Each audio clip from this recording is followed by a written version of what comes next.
체포 이틀째인 오늘 윤석열 대통령은 공수처 조사에 불출석하겠다고 밝힌 상황입니다. 자세한 내용 현장에 나가 있는 취재기자 연결해서 들어보겠습니다. 김산 기자가 취재 중입니다. 자, 김 기자, 구치소 앞에 지지자들이 몰려든 상황이죠? 네, 저는 지금 윤석열 대통령이 구금된 서울구치소 앞에 나와 있습니다. 정문 바로 앞으로 윤석열 대통령 지지자들과 유튜버들이 농성을 크게 벌이고 있는데요. 지지자들은 체포영장이 무효라면서 목숨 걸고 대통령을 지키겠다고 목소리 높이고 있습니다. 시위대는 계속해서 늘어나고 있습니다. 어젯밤 9시 50분쯤 대통령이 구금된 직후부터 그러니까 약 15시간째 농성을 이어가고 있는데요. 과천 공수처 앞에서도 이틀째 지지자 집회가 열렸습니다. 어제는 60대 남성 한 명이 분신을 시도해서 중태에 빠지는 일도 있었습니다. 경찰은 경계 인력을 늘려서 만일의 충돌을 방지하고 있습니다. 예, 윤 대통령은 오후 2시로 예정됐던 공수처 조사를 거부하고 있는데 언제쯤 모습을 나타낼까요? 네, 공수처는 오늘 오전부터 윤석열 대통령에 대한 추가 조사를 이어갈 계획이었는데요. 대통령 측은 건강상 문제를 이유로 오늘 오후 2시부터 조사를 받겠다고 일정을 조율했었습니다. 그러다 돌연 오후 조사도 응하지 않겠다고 입장을 바꿨습니다. 어제 충분히 조사에서 자신의 의견을 밝혔다는 이유였습니다. 이렇게 대통령은 15시간째 구치소 바깥에 나오지 않고 있는데 다만 조금 있으면 모습을 드러낼 가능성도 있습니다. 오늘 오후 5시 서울중앙지법에서 체포 적부심이 열리는데 여기에 윤 대통령이 직접 참석할 가능성이 있기 때문입니다. 네, 저희도 윤 대통령 차량 행렬이 구치소 밖으로 나오면 바로 현장 다시 연결하겠습니다. 자, 그리고 마지막으로 지금 윤 대통령이 그러면 구치소 안에 독방에 머물고 있는 건가요?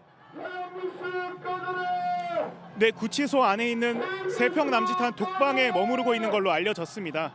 칸막이 화장실과 기본 침구류 등이 있는 구인 피의자 대기실인데요. 오늘 체포 적부심에서 만약 영장 효력이 인정이 된다면 공수처는 곧 구속영장을 청구한다는 방침인데 이 결과가 나올 때까지 윤 대통령은 이곳 구치소 대기실에 계속 머무르게 됩니다. 서울구치소 앞에서 JTBC 김산희입니다. 어제 한남동 관저 주변에서 포착된 윤석열 대통령으로 추정되는 남성. 중앙일보에 따르면 요즘 윤 대통령은 술을 몇 주째 입에도 안 대고 있다고 하는데요. 윤 대통령 측이 대통령의 근황을 전했습니다. 제가 의사가 아니라서 건강 상태가 어떤지 잘 모르겠지만 제가 뵙는 외견상으로는 건강하시고요. 또 윤 대통령이 걱정을 많이 하고 있다고도 했습니다. 당신께서 의도했던 비상계엄 선포가 어떤 목적이 달성되지 못할까 봐 고심하고 있고 많은 부분에서 걱정을 하고 계십니다. 윤 대통령은 여전히 계엄이 정당했다는 겁니다. 대통령께서 의도한 계엄이라는 것은 국가적 위기 상황을 극복하기 위한 비상권한, 비상대권인, 긴급권인 비상계엄을 선포한 것이고 그 비상계엄을 통해서 적어도 입법 독재, 탄핵, 독주 그리고 국민들이 인식하고 있는 여러 가지 위기 상황들이 좀 더 심각한 것을 알리고 그것을 통해서 나라를 좀 더 반듯하게 만들려고 했던 것이고 그 과정에서 지금 이런 혼란이 생겨서 이것이 극복되면 대통령의 계엄은 저는 성공한다고 봅니다. 아울러 추운 날씨에도 관저 앞에서 탄핵, 체포를 반대하고 있는 지지자들을 항상 생각하고 있다고 강조했습니다. 항상 걱정하시고 미안해하고 계십니다.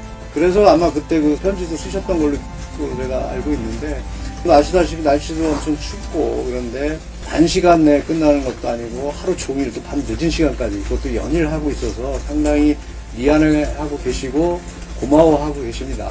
다만 헌법재판소에서 탄핵이 인용되면 결정을 따를 수밖에 없지 않겠냐고 밝혔습니다. 헌법재판소는 단신 결정이기 때문에 거기서 파면 결정이 나면 그것은 수긍 안 할 수가 없는 부분입니다.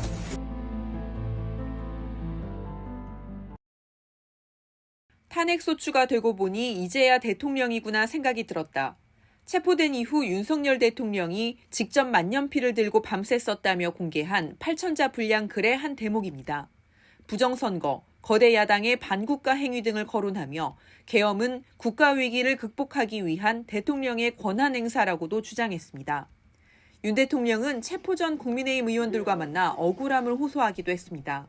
대통령도 본인이 이 불법 무도함에 대해서는 자기는 이게 얼마나 무서운지 이 좌파 사법 카르텔이 얼마나 무도하고 무서운지를. 그런데 정작 공수처 조사에서는 이름을 묻는 질문에도 답을 않는 등 묵비권을 행사하고 있습니다. 이런 모습을 두고 강성 지지층만을 염두에 둔 것이라는 분석이 나옵니다. 계속해서 이렇게 저항하는 이미지를 내면서 정치적 메시지를 본인 강성 지지자들에게 계속해서 뭉쳐서 정치적 저항을 해줄 것을 요청하는 그런 부분이 아닌가라는. 김상우 국민의힘 의원은 대통령이 사회 갈등을 조장한다는 비판도 덧붙였습니다. 행동에 나서서 자기를 구해달라는 취지의 얘기를 하고 있고 법적인 대응을 하면 될 문제인데 이것을 자꾸 정치적 대응으로 하면서 사회 갈등을 키우는 부분이 너무나 안타깝습니다. 민주당은 윤석열 대통령이 그동안 체포에 응하지 않은 만큼 구속영장이 발부될 가능성이 100%라고 주장했습니다. 공수처 수사를 불법으로 규정한 점이 오히려 증거인멸과 도주의 우려를 높였다는 겁니다.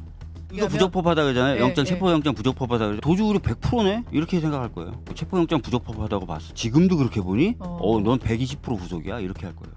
특히 윤 대통령이 조사를 거부하는 것을 두고도 노골적인 수사 방해라고 목소리를 높였습니다.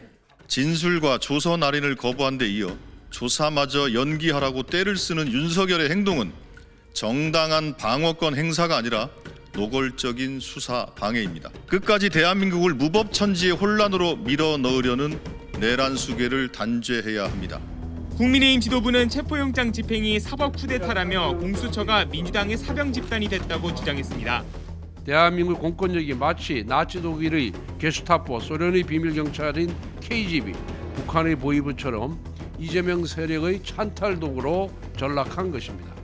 반면 당내 소장파인 김상욱 의원은 범죄 사실이 중대하고 완벽히 입증됐다며 구속영장 발부 가능성은 충분하다고 했습니다.